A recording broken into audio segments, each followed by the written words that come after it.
Okay, so this week we're going to be talking about John chapter 6, which is the story of John feeding the 5,000. And the most difficult thing to figure out is what Jesus means when Jesus says, I tell you that unless you eat the flesh of man and drink his blood, you have no life in you. Whoever eats my flesh and drinks my blood has eternal life, and I will raise them up on the last day. Those who eat my flesh and drink my blood abide in me, and I in them. And so kind of the obvious question is, what on earth is Jesus talking about when it comes to eat my flesh and drink my blood? So first of all, we've got to remember that this is all about Jesus feeding hungry people. And that connects to what's going on right now in America, I think, because we have 50 million hungry people in America. We have good food that gets more and more expensive, and processed food, unhealthy food that gets cheaper and cheaper, which means that hunger and childhood obesity go hand in hand, and that's information you can learn about if you watch the documentary film A Place at the Table. So we have all of these people struggling to find nutritious food, struggling to find something to consume that will give them health, that will give them life, that will allow them to achieve their full potential. And that's kind of what Jesus is talking about in a way when he talks about you have no life in you, but if you drink my blood, you have eternal life, full life. And there have been studies that I've been reading online that talk about the permanent cognitive effects to children if they don't have proper nutrition, the fact that adults who haven't received proper nutrition can't make good decisions. So it has far-reaching effects when we cannot consume what we need to be the fullest humans that God has created us to be. So that's kind of the immediate connection. But it still doesn't help us really understand what's Jesus saying when he talks about eating his flesh and drinking his blood. I think the other way that it connects to who we are and helps to make some sense of what Jesus is saying is the idea that we are consumers, that what we do is consume goods and services, and this is what builds up our economy. We're told that that's one of the best things we can do for an economy, is to go out and purchase more goods and services. Of course, the shadow side to all of this consuming is the effect that it has on our environment, the amount of trash that's floating in the ocean, the amount of mountains that are mined so that we can have electricity, the pipelines so that we can have power, and not only the effect that it has on the natural world around us, but the effect that it has on the people who are producing the products that we consume. And the fact that consuming alienates us from the people who are doing all of this producing. We don't know what it's like to, what the working conditions are or the pay are for the people who harvest the vegetables that we get to eat, or the fruits. We don't know what the working conditions are of the people who are producing our shoes or our suits or our jeans.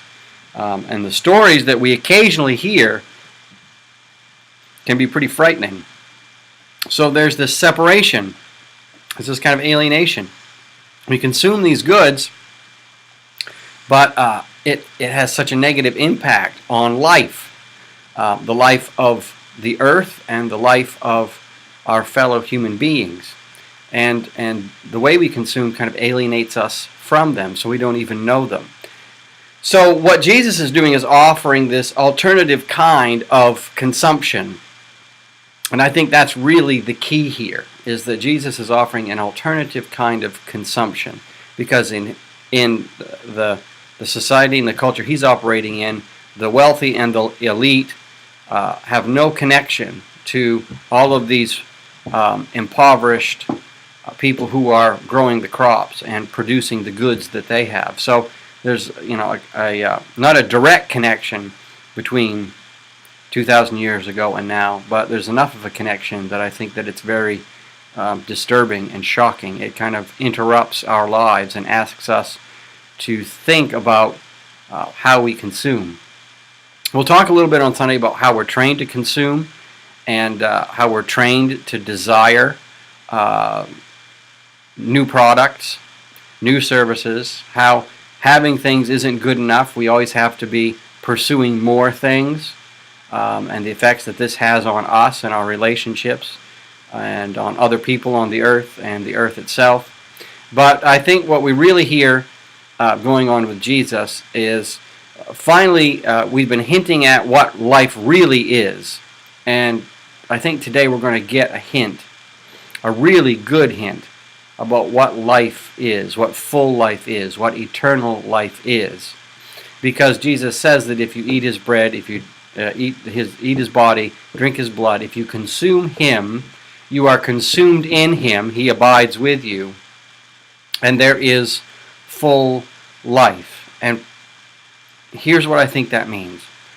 I think that means that when we are consumed by Christ, by consuming Christ, and we'll have to talk about how it is we consume Christ, but when that happens, our desires change. And we don't desire the latest gadgets. We don't desire the latest fashions. The pull of the consumerism loses its gravitational force, and we begin to desire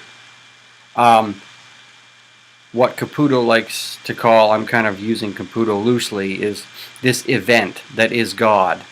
We begin to desire those moments when God's love, when God's justice, when God's peace, when God's forgiveness invades the way things are right now, which leaves so many people impoverished and hungry, which leaves people vulnerable to human trafficking, which leaves the environment so vulnerable, that there are these moments, these possibilities, probably all throughout time, for God to invade and interrupt and subvert what's going on and to create justice and peace and life. And that is what we are to be desiring.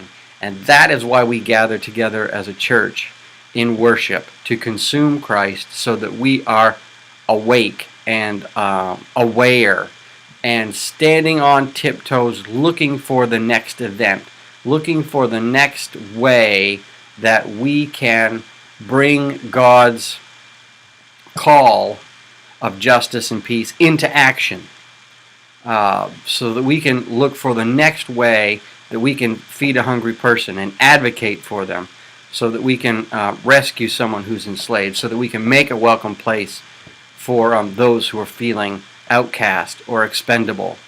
And so that's what's going on in church on Sunday, and I'm pretty excited about it. We also, and I'm excited about a couple other things, we are also going to have a testimony from a member of our church, and we're going to be sharing communion together.